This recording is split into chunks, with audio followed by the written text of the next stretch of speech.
Hola a todos y a todas. En este capítulo de hoy vamos a ver los sólidos de revolución.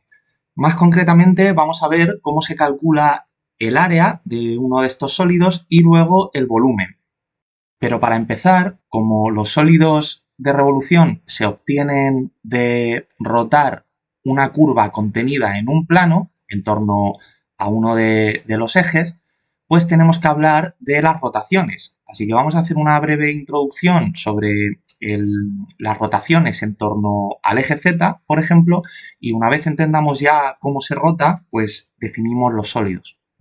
Bueno, pues entonces, como decía, vamos a ver las rotaciones en torno al eje Z, por ejemplo, que es el que siempre suele tomarse como eje de rotación de forma general en las bibliografías. Entonces, para deducir lo que va a ser la matriz de la aplicación de la rotación, la que codifica el ángulo que vamos a girar en torno a dicho eje, pues vamos a partir de este dibujo. Aquí lo que tenemos son unos ejes cartesianos X, Y Z. Lo que pasa que estamos viendo, por decirlo de alguna manera, el plano XY desde arriba, como a vista de pájaro. Entonces, cuando tenemos esa situación, aquí el eje Z se nombra mediante este dibujo. O sea, una circunferencia con un punto significa que este eje en cuestión, que podría ser cualquiera, pero en este caso es el eje Z, estaría saliendo hacia afuera de la pantalla de forma perpendicular a esta. Sin embargo, si tenemos este dibujo, lo que tenemos, o sea, un círculo con una X, lo que significa es que dicho eje estaría entrando hacia adentro. ¿De acuerdo? O sea, estos dos dibujos marcan el sentido de un eje perpendicular a lo que sería la pantalla en la que vosotros estáis viendo este vídeo. Así que lo que primero vamos a hacer pues va a ser definir un vector. Un vector posición que marque, o sea, que señale a un punto de esta circunferencia. Por ejemplo, a este punto de aquí. Y dicho vector, pues vamos a llamarle el vector R a secas que forma un cierto ángulo con el eje X. Pues vamos a llamar a ese ángulo el ángulo teta. El tema de poner una circunferencia pues viene porque para tratar las rotaciones es muy conveniente trabajar en coordenadas polares. Ahora, de todas formas, más adelante pues vais a verlo en primera persona, pues lo fácil que es con estas variables, con variables angulares y radiales. Así que cuando tengamos este vector, una vez lo rotemos, pues vamos a tener otro vector, pues por ejemplo, este de aquí, ahora apuntará a este otro punto de la circunferencia, que también pues o sea, lo de poner la circunferencia, veis que viene como anillo al dedo, pues porque al rotar un vector, pues el radio permanece constante, ¿vale? Entonces, pues en realidad estaría recorriendo una cierta longitud de arco que, pues si quisiéramos generalizarlo a cualquier ángulo, pues conviene dibujar la circunferencia. Así que este nuevo vector rotado, pues vamos a llamarle, para diferenciarlo del otro, vamos a llamarle el vector R'. Y este vector R' respecto al eje X, pues tiene un ángulo de, vamos a llamarle, como es el vector R', pues le llamaremos el ángulo θ'P. Pero, ¿qué es el ángulo θ'P?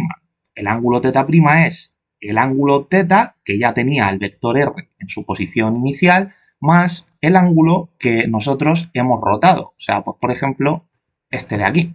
Entonces, al ángulo que hemos rotado le vamos a llamar el ángulo φ. Entonces, ya de primeras, pues tenemos una relación de equivalencia que es que el ángulo θ' pues es el ángulo θ más el ángulo φ. Bueno, pues lo siguiente que vamos a hacer es definir en coordenadas el vector R y el vector R'. El vector R pues tendrá unas ciertas coordenadas, pues coordenada X en la primera y coordenada Y en la segunda. Pero como os he dicho, pues vamos a trabajar en coordenadas polares Entonces nosotros sabemos que x en coordenadas polares pues es r coseno de teta, donde teta es este ángulo de color rosa, el ángulo teta, o sea, el ángulo que forma el vector r con el eje x. Y la coordenada y en polares pues es r seno de teta. Vale, pues vamos ahora a definir el vector r'. El vector r' pues tendrá unas coordenadas que vamos a llamar x' e y'. Pues igual, en coordenadas polares, pues x' será r. En realidad sería r', pero dejadme que ponga r, pues porque veis que aquí al rotar este radio vector, pues tanto de forma visual como mediante la intuición, vemos que mantiene su longitud. De todas formas ahora, una vez obtengamos lo que es la rotación puesto como unas ecuaciones paramétricas, voy a demostrar que el módulo de ambos vectores son iguales, ¿de acuerdo?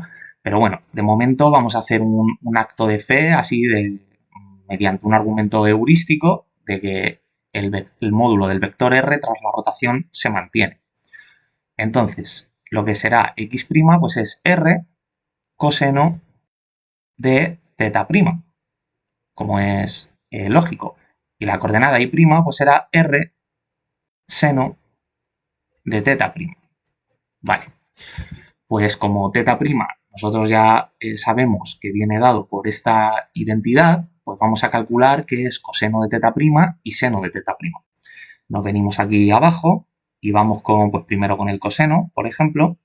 Coseno de teta' será coseno de teta más phi. Y hay una identidad trigonométrica, que de hecho tengo un capítulo en la lista de reproducción de matemáticas donde demuestro todas las identidades trigonométricas, que dice que coseno de la suma de dos ángulos pues es coseno del primero por coseno del segundo. Si aquí hay un más, ahora se pone aquí un menos, seno del primero por el seno del segundo. Y con el seno, pues hay también una identidad muy parecida. Si tenemos el seno de la suma de dos ángulos, de teta y de phi, pues esto es seno del primero coseno del segundo. Si aquí hay un más, se pone un más, coseno del primero, seno del segundo. Vale, pues vamos a trasladar esto al vector r'. Vamos a tener r por coseno de teta', entonces habrá que multiplicar r a esta diferencia, pues tendremos r coseno de teta coseno de phi menos r seno de teta seno de phi. Vale, esto en la primera coordenada, y en la segunda, pues r igual irá multiplicando a todo el seno de teta', pues será r por el seno de teta coseno de phi más r por el coseno de teta por el seno de phi. Muy bien. Pues ahora, si estamos atentos, podemos darnos cuenta que aquí r coseno de teta y aquí, pues eso es la coordenada x del vector r en coordenadas polares. Por lo tanto, esto es exactamente igual a x, y r seno de teta, que aparece por aquí, pues es la coordenada y del vector r en coordenadas polares. Por lo tanto, esto es exactamente igual a y. Así que sustituyendo esta relación que acabamos de observar, pues lo que tenemos es, bueno, voy a poner primero el coseno de phi por x, menos seno de phi por y, todo esto en la primera coordenada, y luego vamos a poner primero la de la x, para que ahora cuando pasemos esto a una matriz quede ordenado, pues vamos a tener seno de phi por x más coseno de phi por y. Entonces ahora vemos que tenemos esta relación. Tenemos que la coordenada x del vector r', o sea, x', pues tiene que ser igual a esto de aquí, que viene en función de x e y, o sea, de las coordenadas del antiguo vector, o sea, de las coordenadas del vector antes de rotar, y luego la coordenada y' del vector r' viene también en función de las coordenadas del antiguo vector expresado en esta forma. Así que podemos poner esto como que x' es coseno, bueno, de hecho voy a venirme un poco aquí a la derecha porque si no, no me va a caber. Tenemos que x' es coseno de phi x menos seno de phi por y, y' es seno de phi por x más coseno de phi por y. Y ahora faltaría la coordenada z porque estamos en 3 dimensiones. Aunque aquí estemos viendo solo el plano XY, en realidad el eje z también está por ahí. Lo que pasa es que, ¿qué es lo que ocurre con el eje z? Pues que tanto el vector r como el vector r', por estar contenidos en el plano XY, pues en la coordenada z tienen un 0. O sea, r es x, y, z, pero z vale 0 por estar contenido, como digo, en el plano XY, y r' también. R' tiene coordenadas x', y aquí vendría z', pero es 0. Y si os dais cuenta, esto ocurriría a cualquier altura en el eje z, o sea, para cualquier valor de z, porque yo os he dicho que esta circunferencia está contenida en el plano XY, pero si os hubiera dicho que estuviera contenida en un plano que está a altura z, el número que sea, significa que esta coordenada sería igual a esta. Por lo tanto, deducimos que z' tiene que ser igual a z para que todo esto sea coherente. Y es normal, pues porque si os dais cuenta, al rotar sobre el eje z se mueven tanto el eje x como el eje y, o mejor dicho, los vectores, porque en realidad aquí estamos moviendo vectores, no estamos cambiando de base, pero el eje z se mantiene en su posición, ¿vale? Lo que significa que en realidad la coordenada z de cualquier vector que estuviera por aquí se mantendría invariante al aplicarle una rotación, ¿vale? Pues entonces, estas 3 ecuaciones lo que podemos hacer es pasarlo a una ecuación matricial donde tendremos que x', y' y z', vistos como una matriz columna que simboliza un vector, pues se obtienen de aplicarle esta matriz, que es coseno de phi menos seno de phi 0, seno de phi coseno de phi 0 y 0, 0, 1 a un vector con coordenadas x, y z, donde daos cuenta que si multiplicamos esta matriz por esta matriz 3×3 por esta matriz columna, pues obtenemos estas 3 ecuaciones, luego igualando con los elementos de esta otra matriz, la matriz prima. Entonces, a esta matriz que hemos obtenido, pues se le da un nombre que es R, que es la matriz de rotación, con un subíndice Z, porque es el eje en torno al cual estamos rotando. Y esto depende del ángulo phi.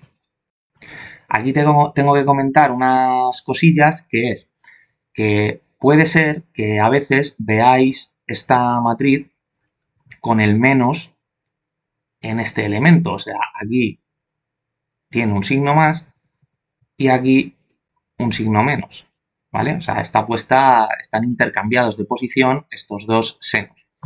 Pues eso lo que significa es que estamos rotando en sentido antihorario, o sea, perdón, en sentido horario, ¿de acuerdo?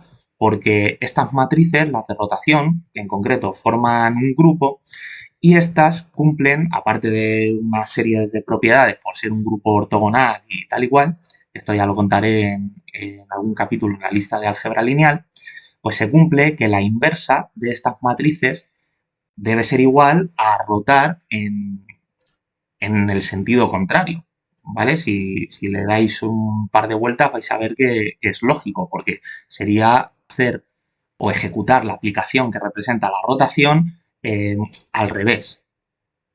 Igual que, por ejemplo, la rotación que no hace nada, o sea, la matriz que no rota ningún ángulo, debería ser la matriz identidad.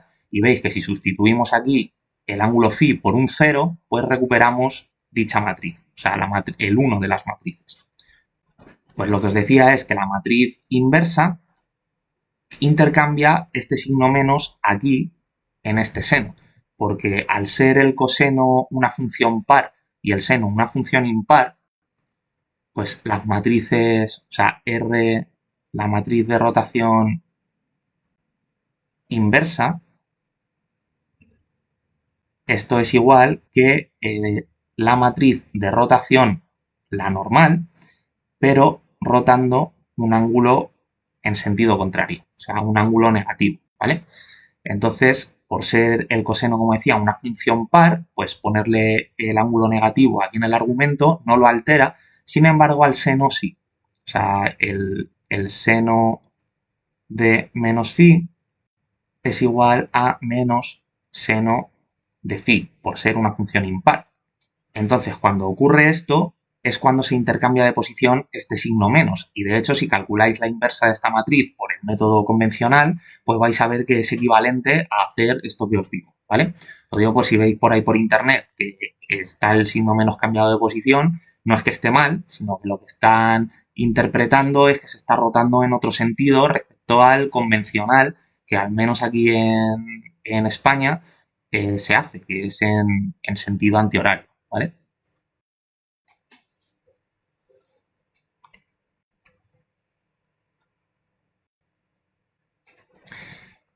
Y lo siguiente que me queda por comentar es lo que os he dicho antes, que las longitudes de los vectores se mantienen invariantes bajo las rotaciones.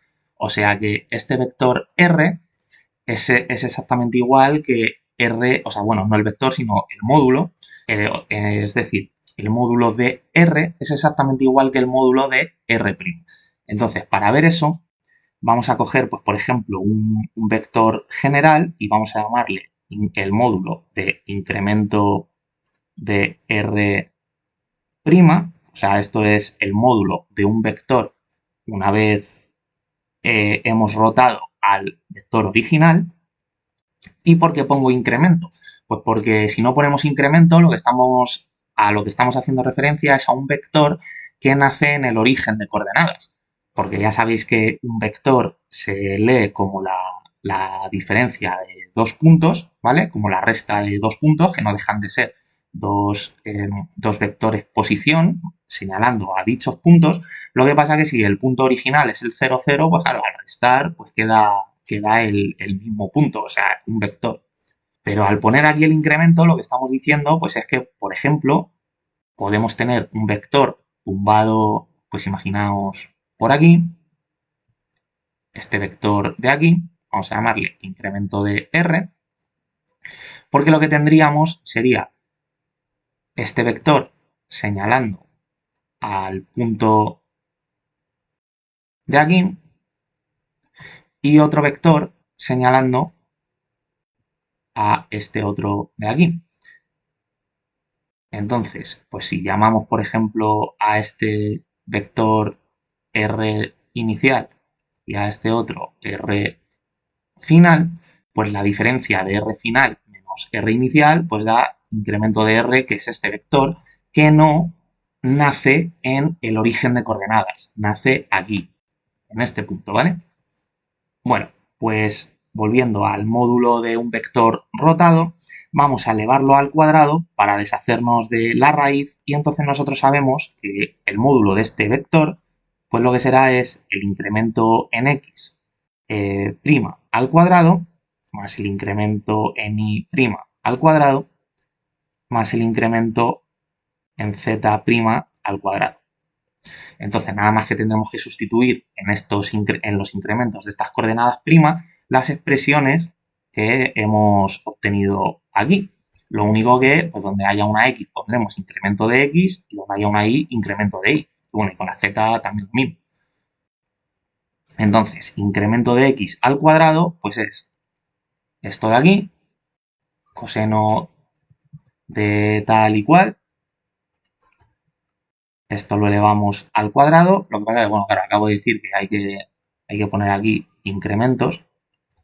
Así que aquí ponemos incremento de x, aquí incremento de y, más el incremento de y' al cuadrado, o sea, seno de phi incremento de x más coseno de phi incremento de y al cuadrado. Y como z' es igual a z, pues un incremento en z' es igual a un incremento de z y está elevado al cuadrado. Vale. Entonces, pues aquí tenemos un binomio al cuadrado, pues coseno cuadrado es a cuadrado del primero, que es esto de aquí, más cuadrado del segundo, seno al cuadrado de phi por incremento de y al cuadrado, menos el doble del primero por el segundo, o sea, seno de phi coseno de phi, incremento de x, incremento de y. Vale, vamos con este segundo paréntesis. Aquí tendremos pues cuadrado del primero, seno cuadrado de phi, incremento de x al cuadrado, más cuadrado del segundo, coseno al cuadrado de phi, incremento de y al cuadrado, más el doble del primero por el segundo. O sea, dos veces seno de phi, coseno de phi, incremento de x, incremento de y más el incremento en z al cuadrado que está por ahí, que no se nos olvide. Bueno, entonces lo que primero vemos es que este término se va con este de aquí y ahora podemos sacar factor común aquí a x' al cuadrado y aquí también y veis que nos va a quedar coseno de phi al cuadrado más seno de phi al cuadrado, que es 1. Así que aquí recuperamos incremento de x al cuadrado. Con este otro término vamos a poder sacar factor común a incremento de y al cuadrado y aquí también. Entonces nos queda coseno al cuadrado de phi más seno al cuadrado de phi, que también es 1, y recuperamos el incremento de y al cuadrado. Y ya pues solo nos queda el incremento de z al cuadrado que estaba por ahí. Y si os dais cuenta, pues esto es el módulo al cuadrado de un vector no prima. O sea, un incremento de r al cuadrado. O sea que si tenemos que el módulo de un vector prima al cuadrado es igual que el módulo de un vector no prima al cuadrado, pues esto significa que los módulos de los vectores son iguales. O sea, un incremento de r' en módulo es igual a un incremento de r no prima en módulo también. Y esto, pues, como se ha calculado de forma general, sirve para cualquier vector, ¿vale? Por lo tanto, las longitudes, los módulos de los vectores, son un invariante bajo las matrices de rotación. Yo aquí, bueno, en concreto lo he demostrado solo para la del eje Z, pero si veis el capítulo que os digo en la lista de matemáticas, pues ahí se puede hacer con las tres matrices que hay, ¿vale? La que rota en torno al eje X y la que rota en torno al eje Y, que también demuestro cómo se obtiene, ¿vale? Que es es luego con estas tres ecuaciones hacer unos truquillos y vamos obteniéndolas. Muy bien, pues he borrado, he dejado por aquí lo más importante, que es por decirlo de alguna manera, la ecuación matricial de la rotación en torno al eje Z. Y pues vamos a pasar ya ahora, una vez hemos entendido cómo se rota, a ver cómo se genera un sólido de revolución.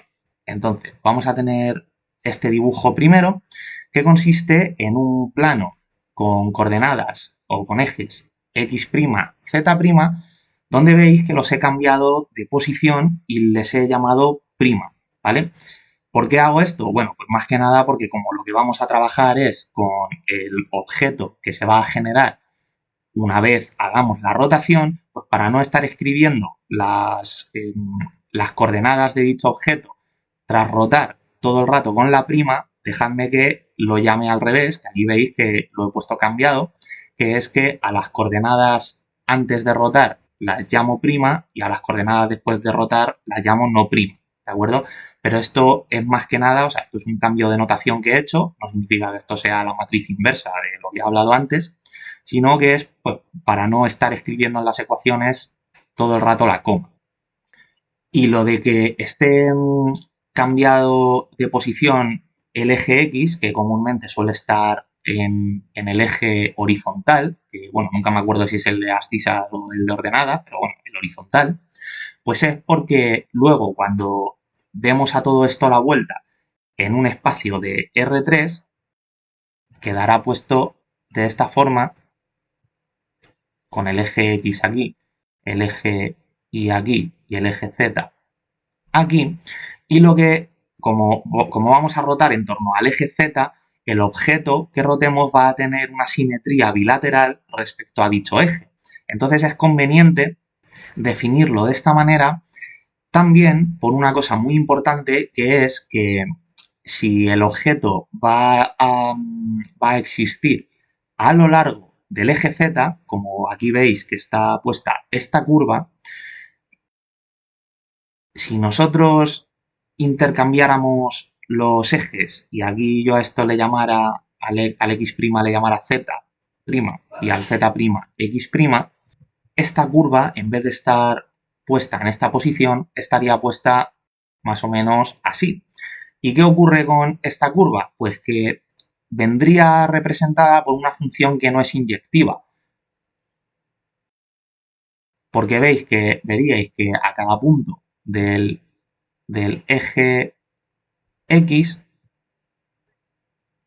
le corresponderían varios puntos del eje Z'.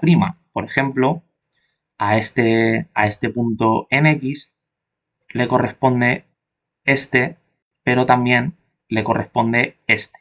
Entonces, como las funciones que no son inyectivas en ciertas ocasiones nos traen problemas a la hora de definir inversas y tal, pues vamos a preferir trabajar con funciones inyectivas. Por lo tanto, si tenemos una curva que viene dada así, de esta forma, pues es conveniente intercambiar los ejes, como os digo, de forma que aquí veis que a cada punto del eje Z' le corresponde un único punto del eje X'.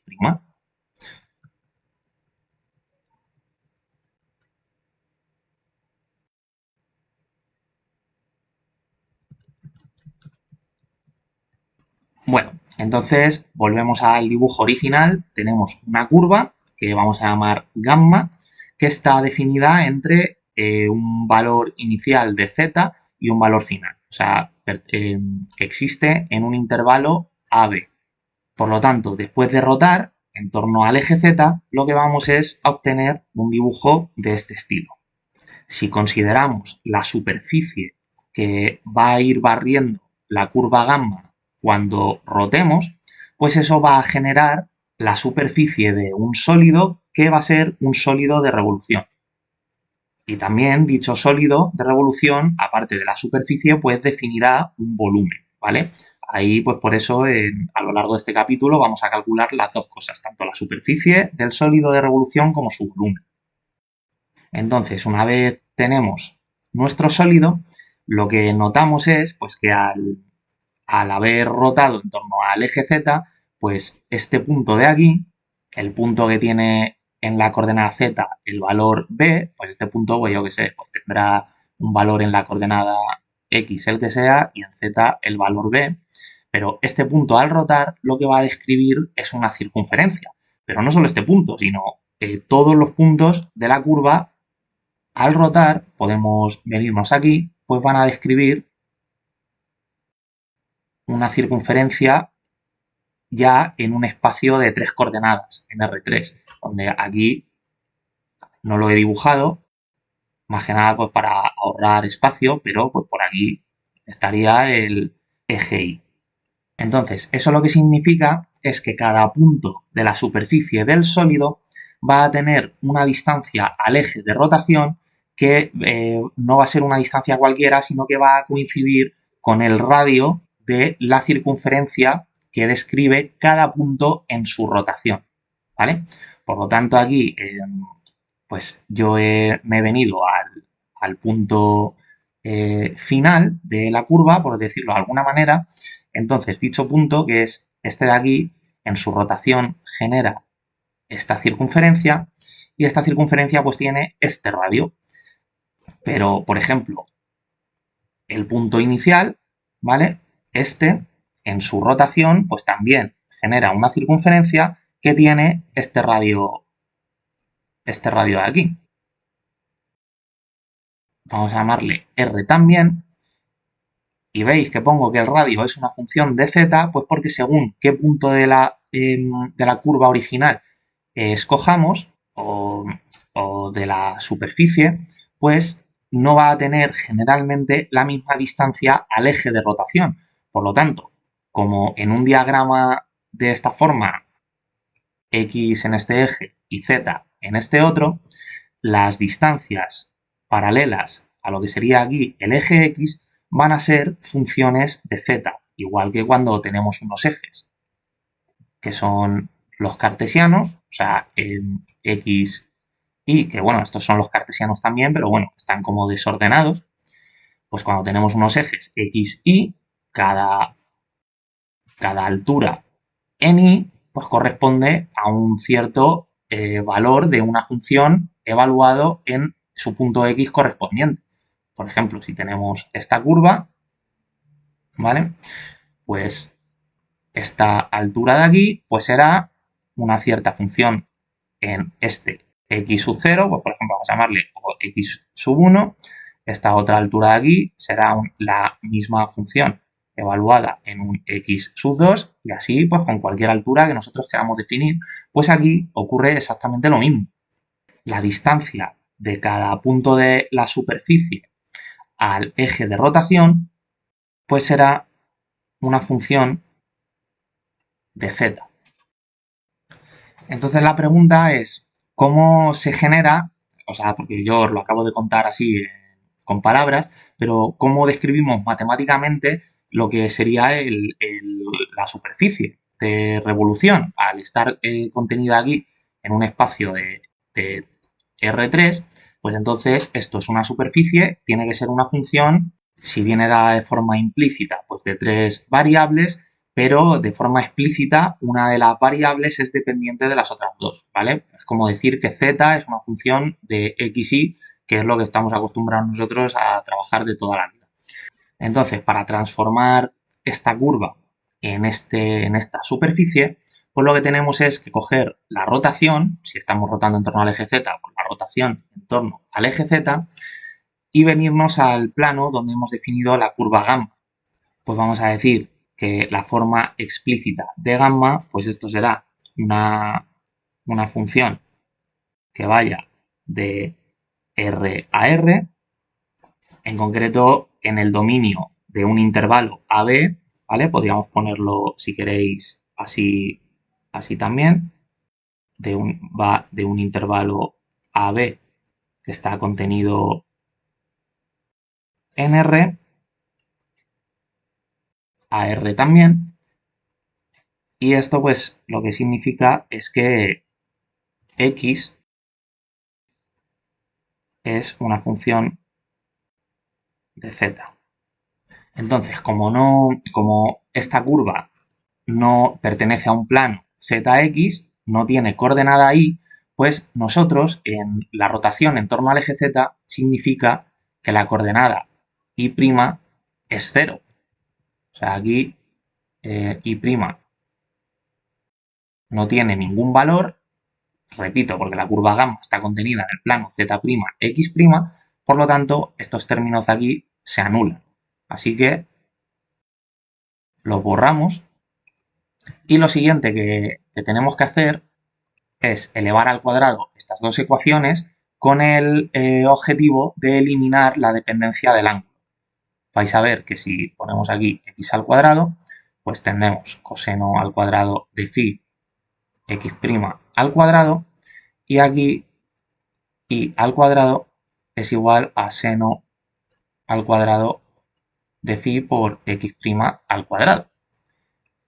Si sumamos x al cuadrado más y al cuadrado, pues vamos a tener x al cuadrado más y al cuadrado. Aquí sacamos factor común a x' al cuadrado y nos queda coseno al cuadrado de phi más seno al cuadrado de phi por x' al cuadrado. Entonces, como este paréntesis es 1, pues aquí lo que obtenemos, despejando ya x', es que x' es igual a la raíz de x al cuadrado más y al cuadrado. Entonces ahora nos vendríamos a nuestra curva gamma, que viene dada por esta función, que de hecho, como estaba en ejes z', x', aquí tengo que poner prima en ambas coordenadas, y lo que tendríamos que hacer es sustituir las coordenadas prima por coordenadas no prima. Pues x' sustituirlo por esta raíz cuadrada y z', pues como en la rotación en torno al eje z, z' es igual a z, pues esta se queda igual.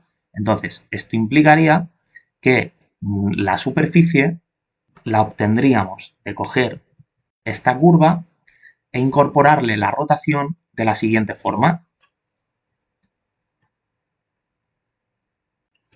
Ponemos en x' la raíz de x al cuadrado más y al cuadrado. Como z es igual, o sea, z' es igual a z, pues la función que depende de z, esa se queda igual, pero ahora le quitamos la prima. Y luego ya, pues lo único que tendríamos que hacer es despejar z en toda esta ecuación y eso pues se hace con la función inversa de la que venía definida la curva. O sea, despejaremos z, que vendrá definido como una función de x y de y.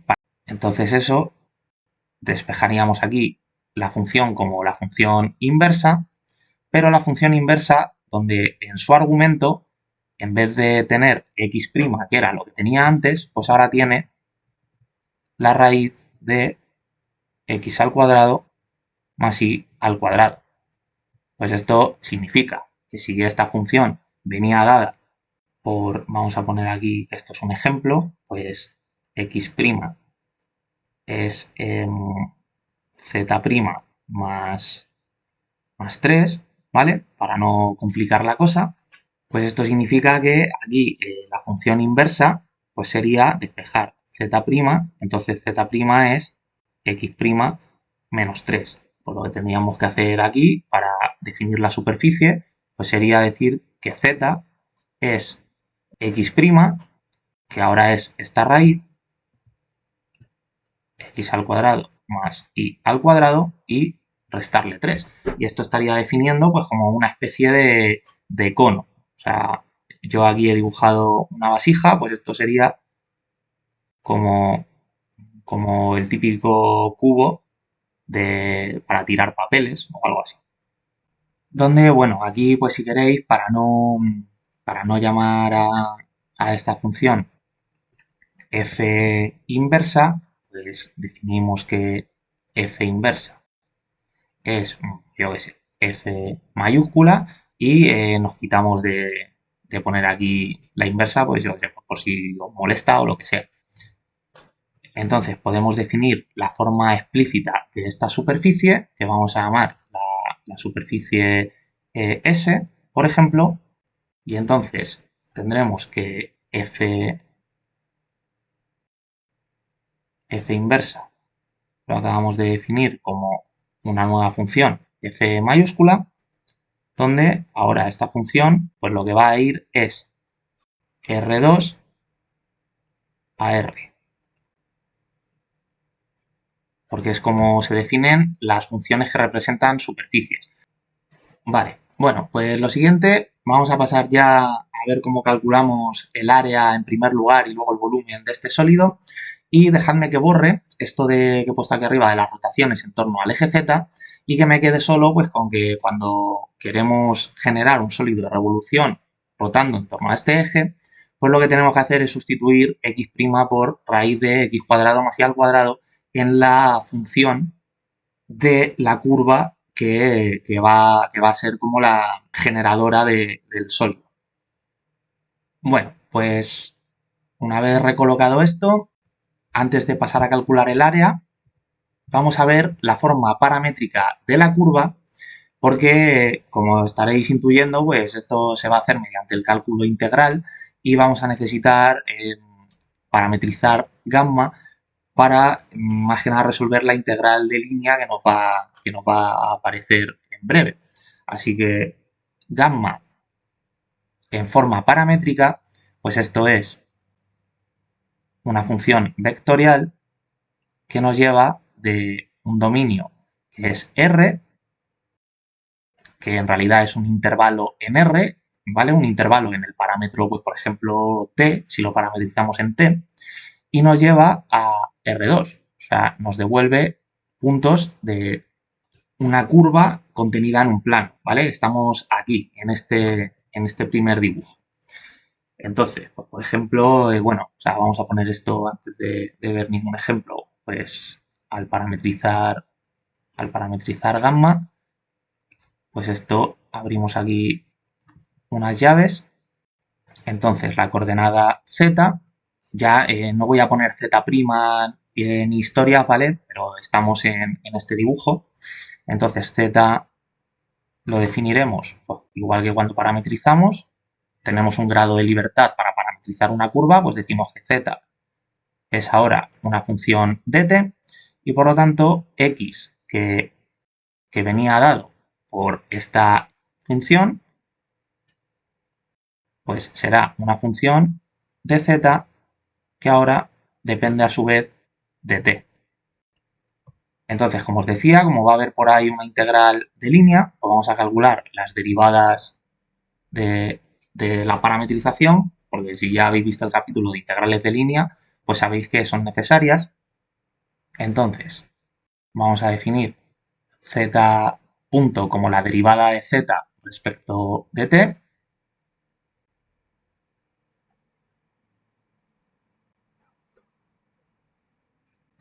Y x punto, pues como la derivada de x respecto de t también. Lo que pasa que como x es primero una función que depende de z antes que depender de t, pues aquí tenemos que aplicar la regla de la cadena y derivar primero f respecto a z y luego z respecto de t. Y esto, pues si queréis ponerlo por ejemplo, en esta notación, pues podéis poner la derivada de z de f respecto a z, eso es f' de z, y derivada de z respecto a t, pues eso lo hemos definido ya aquí arriba, eso es z punto, ¿vale? Podéis ponerlo si queréis así. Y ahora pues vamos a calcular el módulo del vector gamma, que representa la parametrización de la curva. El módulo de gamma que va a depender del parámetro t, pues esto vamos a definirlo para no poner tantas rayitas ni valores absolutos ni nada, pues directamente como gamma que depende de t. Entonces vamos a quitar esta descripción de aquí, sabiendo que ya esto representa el módulo. Y entonces esto será, pues como cualquier módulo, la raíz cuadrada, el módulo de la derivada, ¿vale? Quería decir, o sea, el módulo del vector derivada de la curva, o sea, el vector que tiene por coordenadas estas dos. Entonces, ese módulo será la primera coordenada al cuadrado, o sea, z punto al cuadrado, más x punto al cuadrado y la raíz. Y ahora aquí, pues no tenemos más que sustituir. Esto es la raíz cuadrada de z, vamos a dejar z punto al cuadrado así tal cual, y x punto al cuadrado pues es esto de aquí al cuadrado, o sea, es la derivada de f respecto a z al cuadrado por z punto al cuadrado. Vale, entonces ahora podemos sacar factor común aquí a z punto al cuadrado y nos queda la raíz de 1 más f' de z elevado al cuadrado. Podemos sacar fuera de la raíz z punto y nos queda esto, 1 más f' de z al cuadrado, todo esto, la raíz por z punto fuera. Vale, entonces ahora ya sí que sí, vamos con el área del sólido. Para tener más espacio, pues dejadme que voy a subir esta ecuación, la de la forma explícita de la superficie, pues por aquí arriba. Vale, entonces vamos a partir conociendo que hemos generado una circunferencia en cada punto de nuestra curva gamma al hacerlo rotar, ¿vale? O sea, cada punto después de rotar 360 grados genera una circunferencia en su recorrido, pues entonces vamos a dibujar en esta superficie un anillo que nos ejemplifique esto para visualizarlo. Vale, entonces, en una primera aproximación, pues nosotros, sabiendo esto, podríamos decir, la superficie es aproximadamente la longitud de la circunferencia, que viene dado por 2pi por el radio, por cada trocito de curva, de forma que nos va a generar un anillo, porque si la longitud de una circunferencia pues es esta línea azul que veis aquí dibujada, que es unidimensional, pues si yo lo multiplico por una cierta cantidad en una dirección perpendicular, pues por ejemplo por un incremento en la longitud de la curva gamma, donde bueno, aquí veis que he puesto un super incremento, pero esto os lo tenéis que imaginar que es más pequeñito, aunque ahora lo vamos a hacer tender al límite para que sea diferencial, ¿vale? Pero bueno,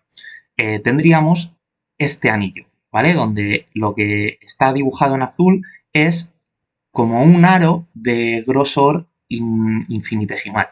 Entonces, multiplicaremos a la longitud de la circunferencia por el incremento en la curva gamma. Lo que pasa que aquí ya hemos visto que el radio de cada una de estas circunferencias la dibuje, pues, por ejemplo, aquí o donde sea. Esta circunferencia roja pues sería la trayectoria que describe este punto al rotar 360 grados, pues cada una de ellas va a tener un radio distinto, pues que lo que va a ser es una función. O sea, esta pues tendrá este radio que es función de z,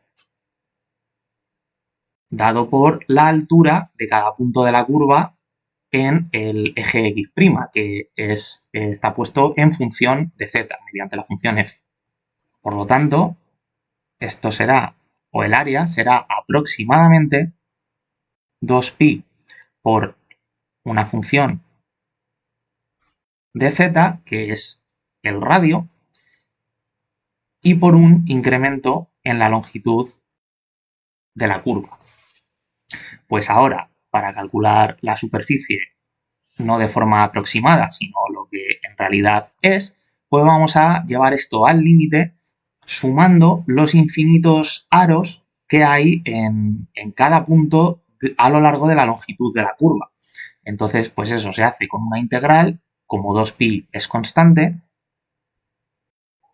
sacaremos 2pi fuera. O sea, aquí, que a lo mejor me he adelantado demasiado, aquí lo que estamos haciendo es, pues, por ejemplo, decir que un área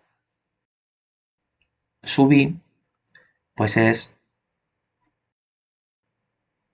el área de cada anillo diferencial, por eso le pongo un índice sub i ahora a la coordenada z, y al sumar todo esto y luego hacer el límite, pues es una suma de Riemann, ¿vale? Y ya la suma de Riemann pues se transforma en una integral, y esto pues lo que es la integral de la función de f de z por un diferencial de curva gamma. Y aquí tendríamos que poner, como esto es una integral de línea, aquí el recorrido, o sea que esto se hace a lo largo de gamma.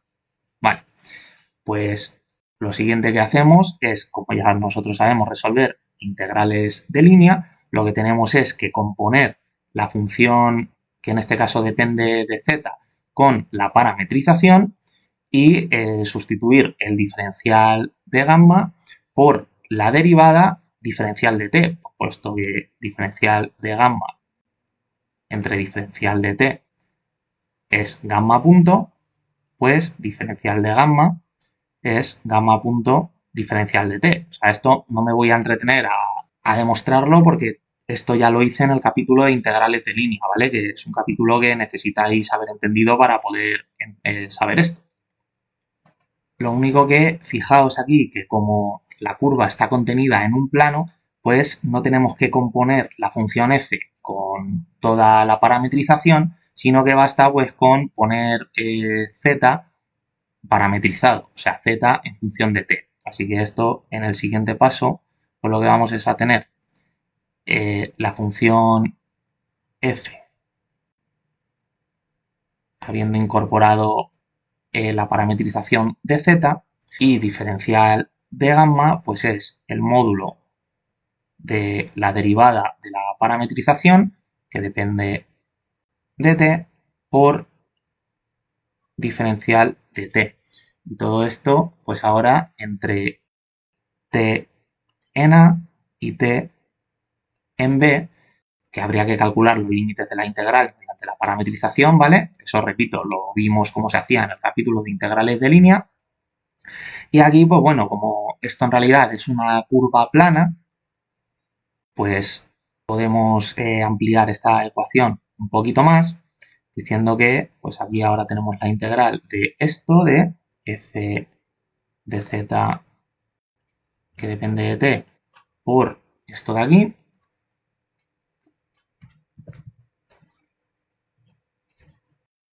por dt. Y si hacemos un apaño, que es decir que no escogemos cualquier parametrización, sino que escogemos la parametrización rectangular, que yo llamo, que es, voy a ponerlo por aquí arriba, que consiste en decir que al parametrizar gamma, pues decimos que z lo definimos igual a t, y entonces x es f de z de t. Lo que pasa que como z es igual a t, pues esto es lo mismo que decir que sustituimos z por t, o sea, igual que dejar z, ¿vale? Entonces podemos aquí quitar la dependencia de t, y como aquí z', o sea, perdón, z punto es derivada de z respecto a t y va multiplicado por un diferencial de t, pues se cancelan estos dos y nos queda solo de diferencial de z. Así que podemos quitar esto, poner diferencial de z y ahora pues modificaremos los límites y ya pues como en z la curva iba de a a b, pues ponemos solo a y b. Y veis que esto es una integral pues que solo depende de z. Por aquí tenemos la función en z, la derivada de la función en z, que si depende de algo seguirá dependiendo de z, e integramos respecto a z. Bueno, pues vamos a borrar esto un momentito y voy a recolocarme esto porque si no, no me va a caber ahora el cálculo del volumen.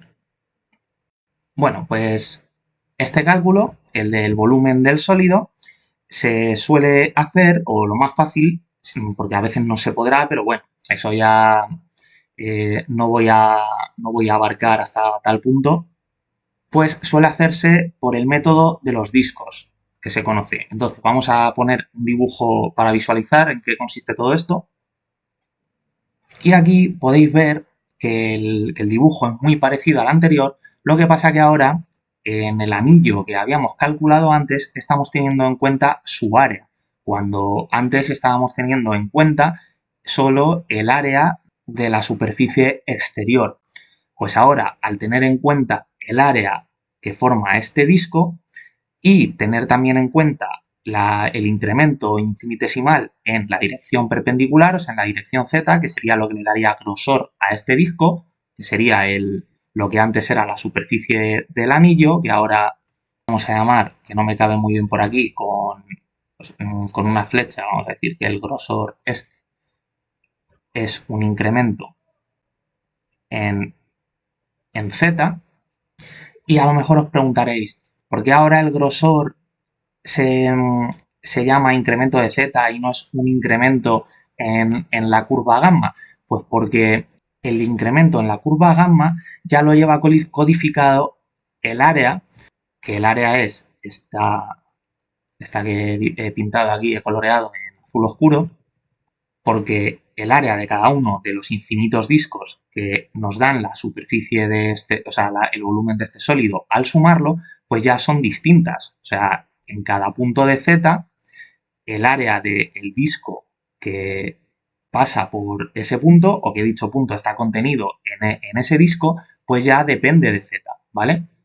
Y esas áreas, pues claro, van recorriendo, o sea, aumentan o disminuyen en relación con la trayectoria que sigue la curva gamma.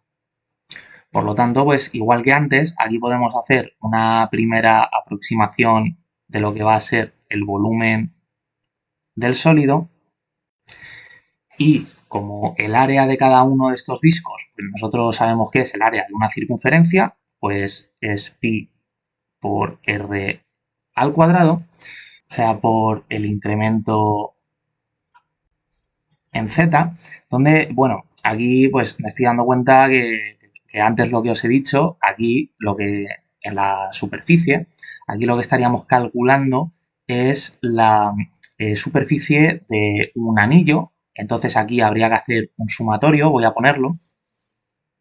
Vale, ahora sí que está bien que al hacer el límite de esto pues es la suma de Riemann, porque es que de la forma que lo tenía antes estaba poniendo el área de un solo anillo, ¿vale? Sin embargo, el área total hay que poner el sumatorio, que es lo que voy a, hacer aquí abajo también, porque de esta forma lo que estoy es calculando el volumen de un disco, ¿vale? Con área pi por r al cuadrado, que r veis que es una función de z, y al multiplicarlo por un incremento en esta dirección perpendicular, la del eje z, pues obtenemos un disco de grosor infinitesimal, pero ese grosor ya le otorga un volumen.